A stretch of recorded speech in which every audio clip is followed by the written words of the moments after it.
Milyonaryo sa Texas nakatira sa lawn matapos ng isang alitan. Isang matandang lalaki mula sa Houston, Texas ay nakatira sa lawn ng kanyang magarang mansyon ng 6 na buwan dahil lang sa alitan.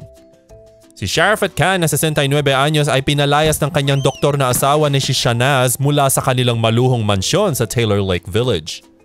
Pinalitan ni Mrs. Khan ng mga kandado sa bahay at naglagay siya ng warning sign para sa mga kapitbahay na huwag tulungan si Mr. Khan. Kaya simula noon, sa damo siya natutulog. Pero dahil malapit na ang winter, medyo nag-aalala ang mga kapitbahay.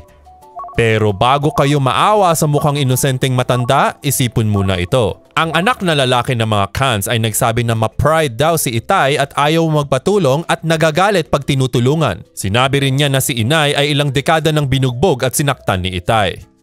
At napatunayan din ito, pinakita ng mga pulis na siya ay naaresto noong 2008 dahil sa pagbugbog sa asawa.